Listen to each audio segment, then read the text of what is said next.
Hi, everybody.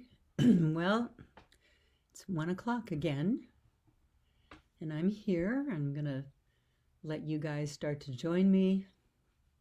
Anyone who's with me today can maybe check in. Let me know that you're with me so that I know that I'm up and live. Remember, I'm still just a little bit technically challenged, shall we say. So it always makes me feel more comfortable when I see a few of you say, "Hi, Joan. It's me from wherever." It is, thank you, Donna from South Jersey, Donna Lynn, and Roxanne McDonald uh, from Standish, Maine, up there in Maine where I spend my summers. I love Maine. Uh, Pamela Purser from New Hampshire. All right, guys. So it is Friday. Remember, Friday used to always be TGIF. No matter whether you really loved your job or not, there was just this sensibility that, whew, it's Friday. And so, like, let me finish up this day and then I'm going to be free to do whatever I want to do, like nothing, for 2 days, if that's what I want to do. Remember that? Like, what a difference a month makes. It is Friday, April 3rd. Just think about when it was March 3rd. Like, we were still going everywhere. I was getting ready to publish my book.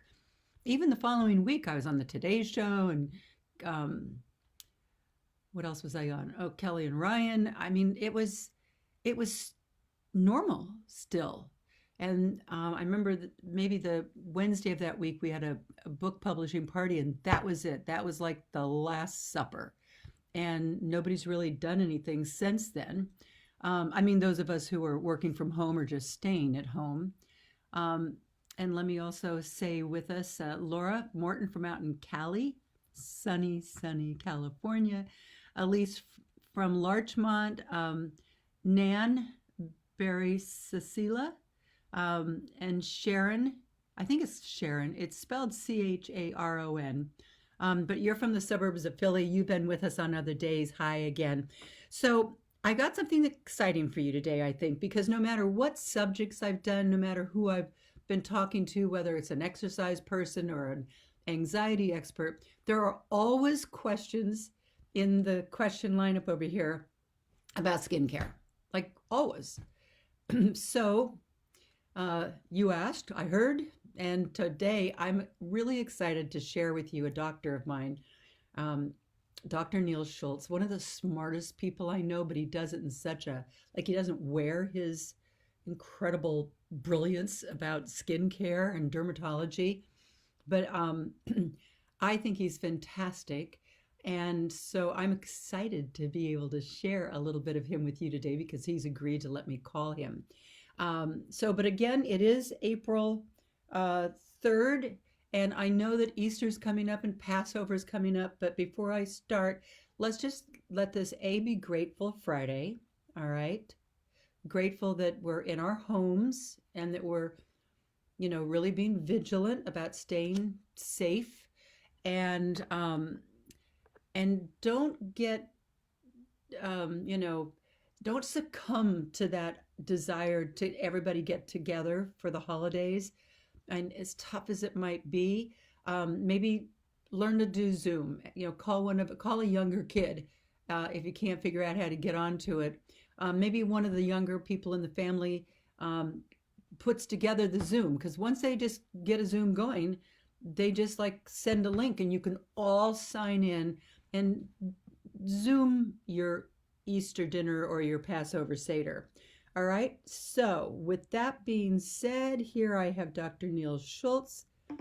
I'm going to FaceTime him and share him with you, like one of the most renowned dermatologists in New York City. Hi, I'm talking about you.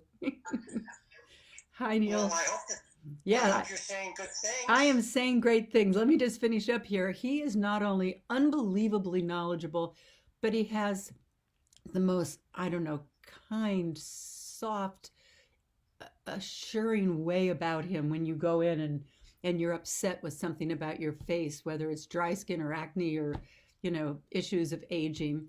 Named, of course, one of the top doctors by what, New York Times, New York Magazine. He's got celebrities and royalties among his patients, but today he's among all of us. And what I love about him is he says we can look 10 years younger without going under the knife. All right, the author of It's Not Just About Wrinkles, and he poured all of his knowledge into his skincare line, Beauty RX, which I use, and I get a lot of compliments on my skin. So thank you, thank you, thank you for that. So let You me. have gorgeous skin. You gave me great protoplasm to work with. It was easy because you do have beautiful skin, Joan. Oh, thank you. I hear from. Let's see. How am I going to do this? I'll do this. I'm going to put you right there, smack in the middle, because that's the easiest.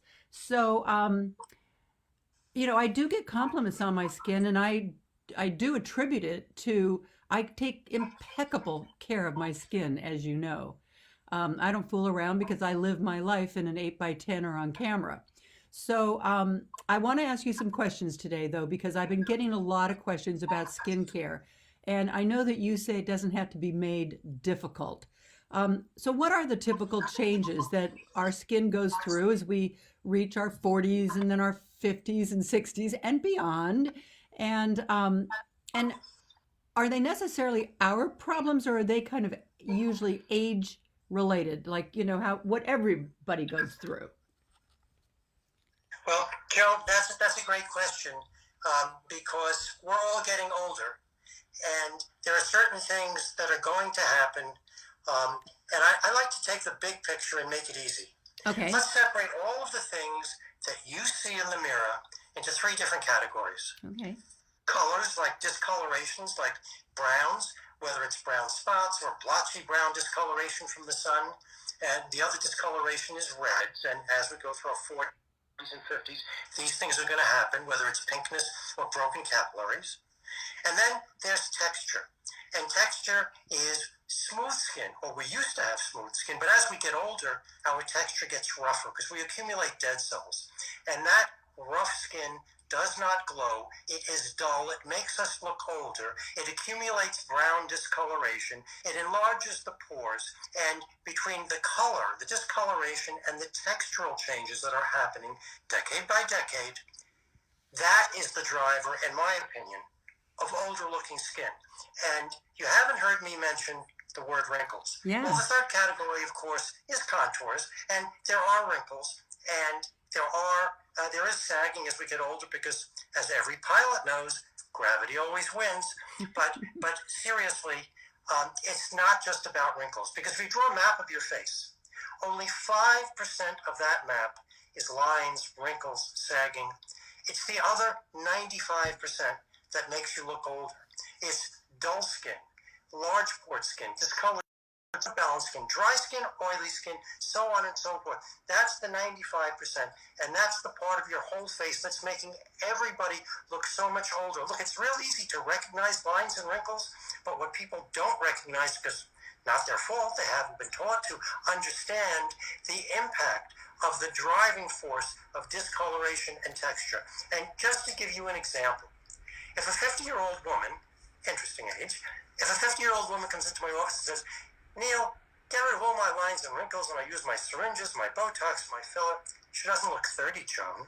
She looks like a 50-year-old lady without lines and wrinkles because she hasn't done anything else about the 95%, the overall color and texture. And what Botox and filler don't do is the basis of the multi-billion-dollar makeup industry, which everybody is using to try to get that bright, radiant skin that they've lost on their entire face. And at home, you can do the 95%. You can have it all. And you ask, well, is it natural? Is it sun? Well, it's both. But you've been working so hard all of your life. Your face has barely seen any sun, and that's helped you. And genetics have helped you. But certainly, aging by itself does it, and environmental factors, smoking and sun, contribute also. Absolutely. I'm like smoking, I think gives you those wrinkles here. But even those of us who don't smoke, we still get those little lines here. But what should we be doing? You say we can do it ourselves at home. what do women do wrong? Well, this again is very, very simple because there is three essential skincare ingredients you all need to use every day. Okay. Sunscreen, of course, because there's no point in trying to fix old damage if you're not going to help prevent damage coming down the pike from additional sun. And I've never told a patient not to go in the sun. I just tell them how to protect how to protect themselves in the sun. The second and the single most important ingredient for your skin, and the single most important thing you can do for your skin on a daily basis is to exfoliate your skin, because exfoliation takes away those dulling, aging, dead cells that are causing you to look older. The third thing is a topical antioxidant. But let's get back to the driver here, which is dead, dull skin. If you remove the dulling dead cells, that's how you make your skin smooth. Smooth drives brightness. Brightness is what younger looking skin is all about. That's what gives you clearer skin. That's what gives you more even-toned skin. And the reason that 15-year-old skin looks like it's 15 is because all of the dead cells on a 15-year-old's face, they all fall off synchronously on the 28th day, keeping the surface nice and smooth to reflect light and make your skin nice and smooth and bright. Your makeup goes on smoother. All of your other skincare products work better when your skin is smooth. But when we're in our 40s and 50s, some of those skin cells that were supposed to fall off on the 28th day, they get a little verklempt. They hang out for 40 days and 50 days and 60 days, and they form these tiny, tiny little microscopic mounds. You can't see them, but you can see what they do. Because what they do is cause the skin to be dull and matte. They scatter the light instead of reflecting it back into your eyes. That's why your skin becomes dull. They also prevent your makeup from going on smoothly. Think about why you use mascara. Mascara is to make your eyelashes pop brighter. Darker, longer, wider, to become more visible. When you have these dead cells hanging out on your skin, even though you can't see them, when you put your foundation on, it coats the dead cells, and you get this mascara effect, and it makes your skin look rougher. There are some women who come into my office for a consultation, and it looks like they have a really rough complexion and rough texture.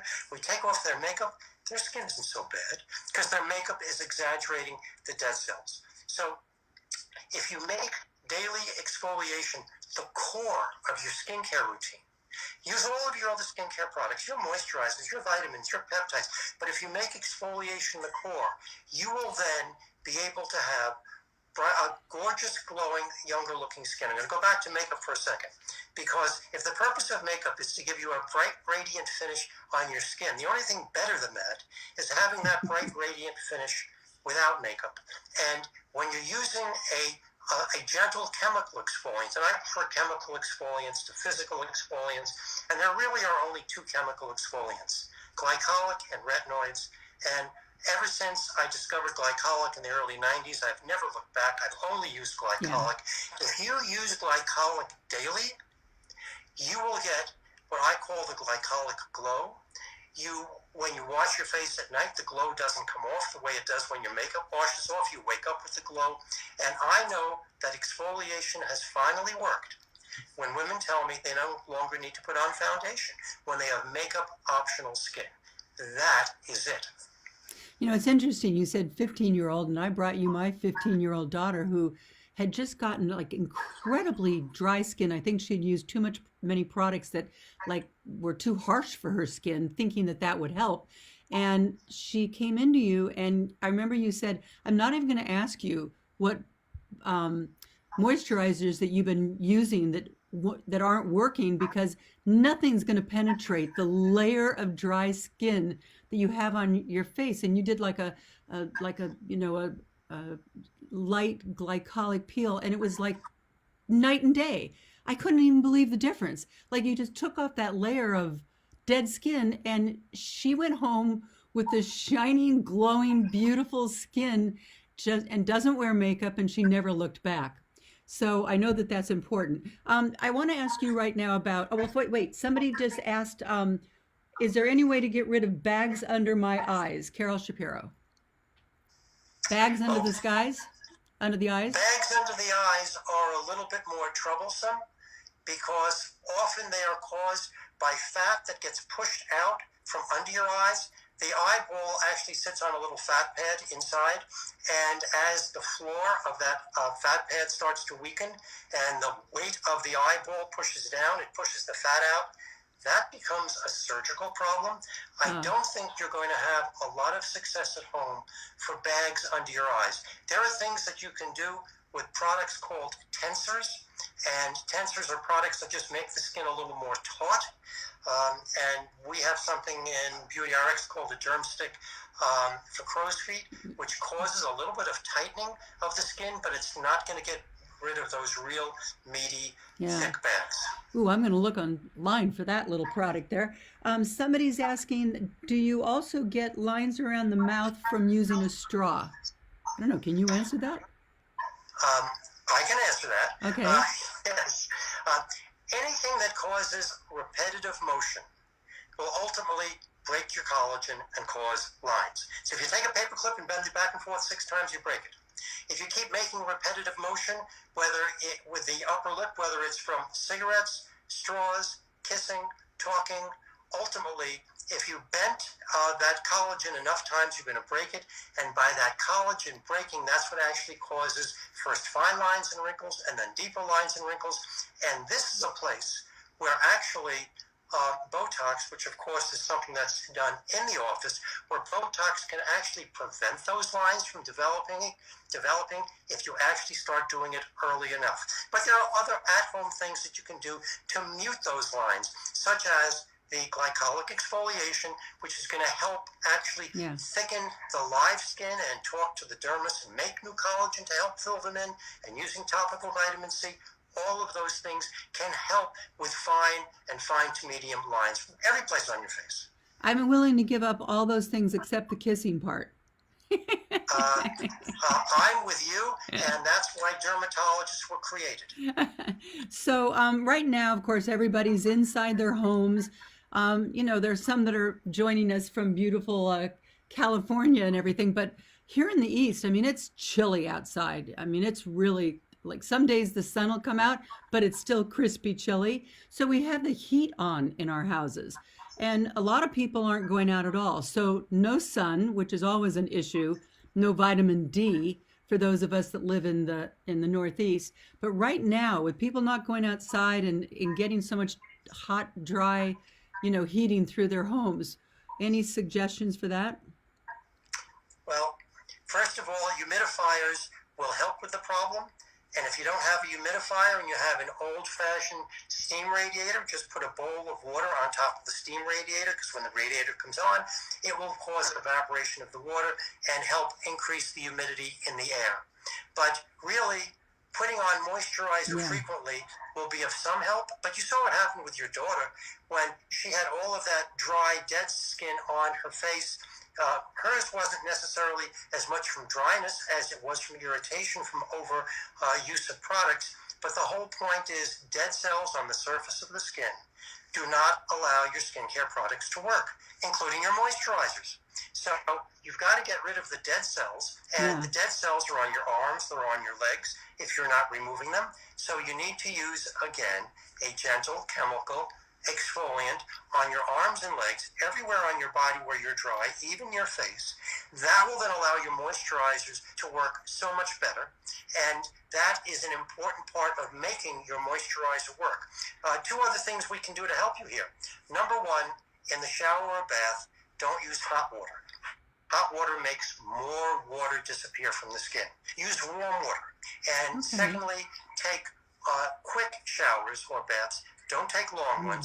And lastly, as soon as you get out of the bath or shower, some of the moisture has been absorbed into your skin. That's the time to put the moisturizer on to lock in the moisture that you picked up during your bath or shower. Give that a try. See if it doesn't make a difference. So a lot of people are asking about glycolic, of course, because they're realizing that it can really be, and I know that you don't like using retinol, that I guess that's really a little bit harsh for our skin. Some women can't use it, but glycolic really does work. And I've got questions here from Linda Griffin, Linda Thomas, Sherry Pollard. So I know that I can tell you, they're asking if glycolic is available over the counter in over the counter products. They are, Uh, right? okay, glycolic is not a prescription. Yeah. Glycolics in different strengths and different brands are available over the counter. They're available online, on the internet, in Derm Store, on Amazon. You don't need a prescription for them. You want to have a glycolic which is gentle enough so that you can use it every day. Because remember the dead cells I was talking about that's driving this whole problem? Well, they accumulate every day. And Joan, when we did the glycolic treatment for your daughter, we sent her home with an 8% tetrafoliant glycolic serum to start using the next night, because while we got all of that brightness, got smoothness, and got rid of all the dead cells, they're going to try to come back the next day and the next day and the next day. So for your glycolic to be most effective at giving you that gorgeous, glowing, younger-looking skin and helping relieve problems like dryness and making all your other skincare products work so much better, it has to be gentle enough to be able to be used every day, but potent enough to actually dissolve the glue that's holding those unwanted dead cells on your skin. Those dead cells don't pay rent. Get rid of them. Exfoliate the years away. It's so simple to do. And the reason I know that this works is because we've done over 65,000 of those glycolic treatments in the office. And all of my patients love the glycolic products. They keep coming back for them, just like you, Yep. because they actually work. And of course, everyone wants to know, and have I actually tried it? You've done the glycolic peel on me.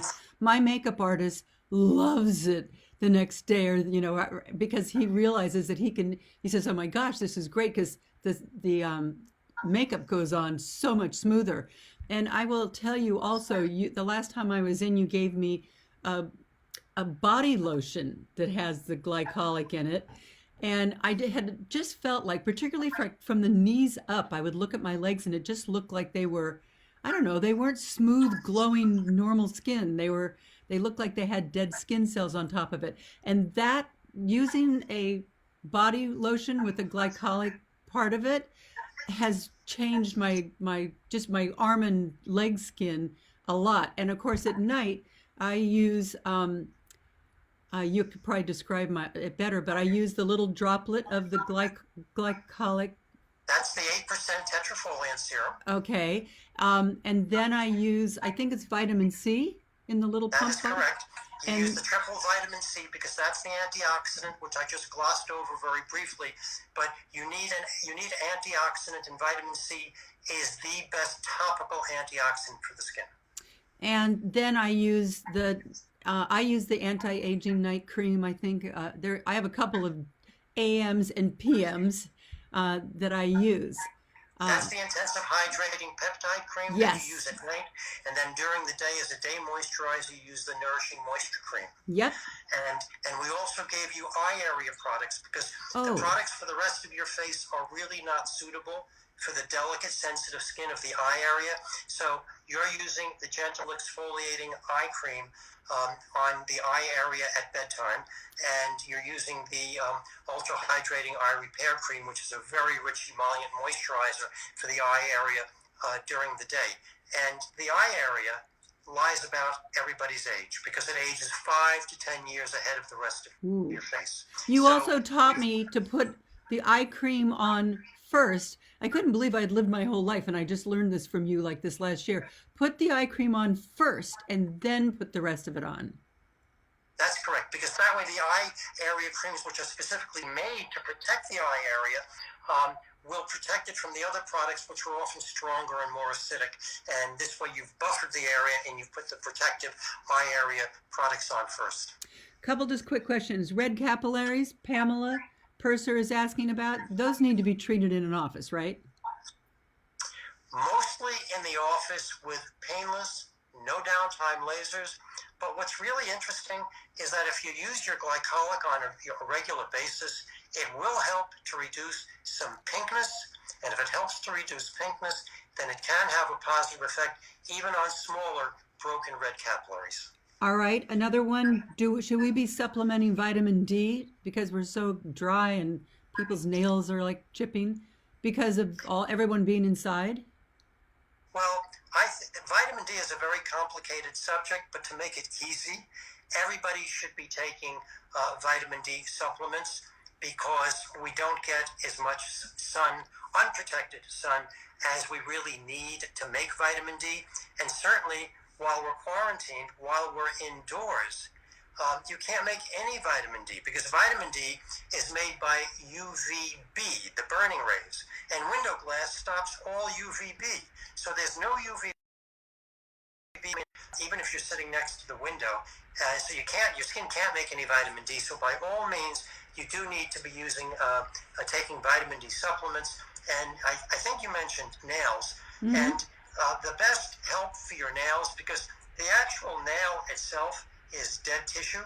So you really can't hydrate it. You really need to protect it. And the way you protect it is with lacquers or nail polish. But when you take your nail polish off, that's when you're doing most of the harm. That's when you're stripping the surface and part of the cuticle, which is the surface of the actual nail. So the trick here is to apply nail polish frequently, but not to remove it every time. Well, if you're getting chips, that's not going to look elegant. That takes us back to clear nail polish, because it's much easier to get away with putting coat after coat of clear nail polish without removing it, and removing it only 2 or 4 weeks than it is with colored polish. So I wanted to say one other thing. You've looked at all my skin close up, of course, taking care of my skin. And might I add, for my entire body, because I go for a head to toe checkup, and it's something. All right, you want to just talk about? I mean, this is one of the most preventable cancers for anyone. Want to just give a little shout out for the importance of doing an annual head to toe skin check. Okay, skin cancer is the only cancer that you have complete control over whether you're going to get it. And I don't mean by staying out of the sun. I mean by what Joan just said. Coming in and being examined at least once a year. And if you're examined once a year, it's very unlikely that any skin cancer of importance will get to the point where it can really harm you. 1 American dies from skin cancer every 24 seconds. 1 American dies from skin cancer every 24 seconds. Completely unnecessary. Not because they were out in the sun, but because they didn't come in for regular screening. And if you can't remember to keep it on your calendar to come in once a year, let me do it this way. Come in the month of your birthday. Not the day of your birthday, but come in the month of your birthday. And that way 2 years or 3 years won't go by without your having been examined. But no other cancer is as preventable as skin cancer. It's entirely up to you. And this year when I came, I could probably show them. See, like right there, there's a little red spot. And that's because, Dr. Schultz, said, I don't like the looks of this one. It has uneven edges like this one. And we did like maybe 4 or 5 things, which, by the way, happens to me almost every year because I grew up in sunny California during a time where we didn't put skincare, sunscreen on. We put, like olive oil or something that would just like really tan us. And I got burned a lot as a teenager, which is as I understand, one of the most important times not to burn. So I just say to everybody, though, we're 28 minutes in. I can give one more. Oh, I have Sandy Stockdale, I have really, really dry, cracked hands from washing and disinfecting. It almost feels like I'm having an allergic reaction. What should we just keep right now? Like right now, we all have Lysol wipes and really, the disinfectants right by our sinks. What should we have right next to it? Like a hand lotion? Okay, hand lotion for starters, but for her cracks, she actually should be using some Aquaphor or some Vaseline, and if she keeps reapplying it every hour to every 2 hours, those cracks are going to heal up in just 1 day. But because it's become so important to wash our hands regularly, it becomes equally important to moisturize our hands regularly. Moisturizing your hands and helping to seal those cracks before they get bigger, and helping even to prevent them also helps prevent infection because germs can hide in those cracks. It's so much more difficult for our cleansers and our disinfectants to get into the cracks to remove germs, whether it's regular bacteria or the virus that's just driving this whole planet at this time. So every time you wash, make sure you moisturize. If you have cracks, ointments, any type of ointment, even an antibiotic ointment like bacitracin, polysporin, Aquaphor, Vaseline, and if the cracks are deeper and painful, even put a Band-Aid over that ointment. It'll help hold it there, it'll decrease the pain, and it'll help them heal faster. Dr. Schultz, you're always the best, just absolutely the best. We have a lot of people in the stream that are asking where they can get products like yours, and I can tell them Beauty RX. There's a website, I think they even have a page here on Facebook. But if you go to Beauty RX, I know there are a lot more questions here that we couldn't get to, and go to the FAQs, frequently asked questions. And there are literally hundreds and hundreds and hundreds of questions about acne and all kinds, seasonal changes, and you can click on them and you can read the answers. I have also asked Dr. Schultz if he would, if I'll go through everybody's comments and I'll collect your questions, if he would answer some of your questions, and he's agreed to do that. So I will get those answers for you. It is now almost 1:25, so I'm going to say thank you to Dr. Schultz. You've been amazing. And I won't put you on the spot, but maybe if there were a lot of questions, might you come back another day? I would be happy to, Joan. Yay. And just one more resource for your fans. Yeah. Let's tell them about Derm TV. DERMTV.com. Okay. It's my video library. I have 550 videos, 2 and 3 minutes each, which will address every question any of your fans have. All right. Well, we thank you. And until we can all go outside, and will be until we could ever meet again. Thanks. Thank you so much, Neal. All right, everybody. So it's past 1:30, and I try never to go past 30 minutes. Everybody, stay safe, stay home. We're going to bend that curve down. Don't succumb to your desires to get together for Easter or Passover. Let's figure out how to do it on Zoom. But let's all stay safe. It is Friday. Namaste. Stay safe. Stay well. Bye, everyone.